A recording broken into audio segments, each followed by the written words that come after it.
To ensure that the result will be successful and long-lasting, you should always make a proper evaluation and preparation of the substrate before installing a wooden floor in a new or existing building. Residual moisture, evenness, hardness and cleanness are the most important points to check.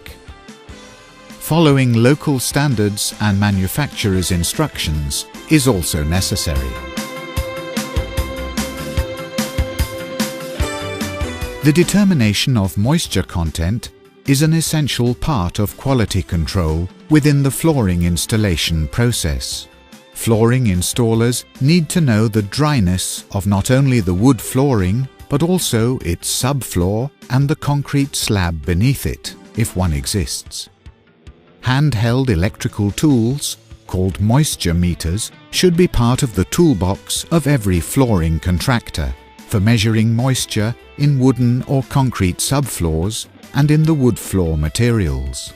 It is equally important to check the percentage of relative humidity of the area of the floor installation as well as the storage space.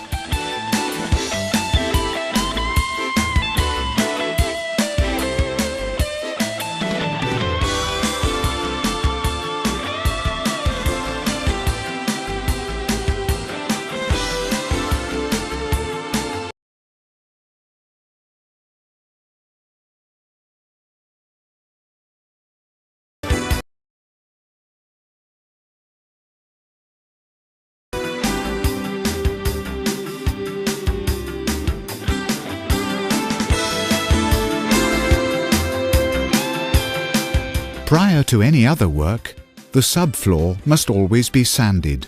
Any latents and paint, dust, residual adhesive or other surface contamination must be removed by sanding with the Flexi Sand using sanding disc Grit 16. In the case of concrete, shot blasting may be necessary. Cleaning the surface with an industrial vacuum cleaner is recommended.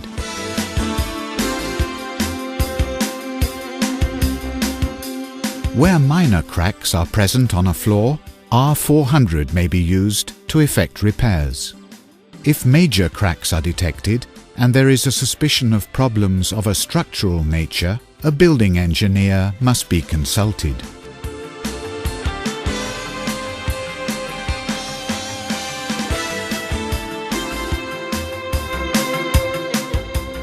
Sometimes it is not possible to wait until a subfloor is completely dry.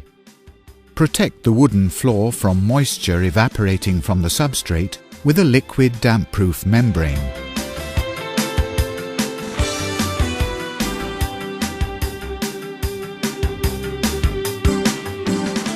Apply by using a trowel.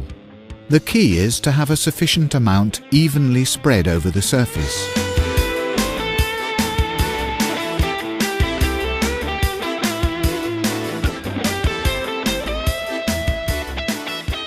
After blocking out the residual moisture, there are two options. If the subfloor is even, it is possible to install the wood floor directly on the surface. If it is uneven, leveling is the next obvious step. Leveling compounds are most commonly used to level the uneven areas and/or match the levels between adjacent areas.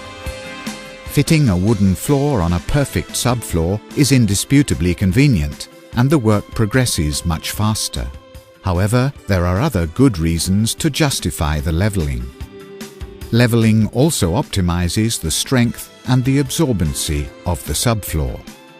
Wood floors are subjected to dynamic and static loads that have to be absorbed by all construction materials involved.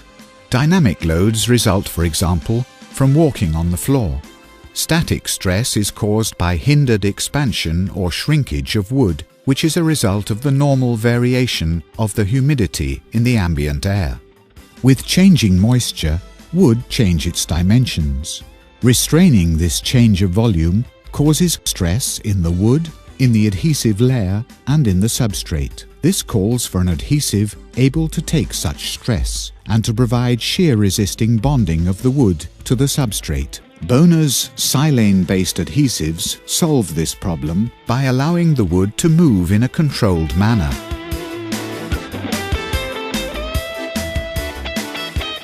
Expanding and shrinking during seasonal humidity changes. This elasticity reduces the stress placed on bonds, and because of its strength, minimizes gaps between planks. However, for special situations, Boner also offers a wide range of other adhesives. The main arguments for gluing down wooden floors. A glued-down wooden floor reduces the walking noise level in the room. It is possible to mix different kinds of woods and create a variety of patterns.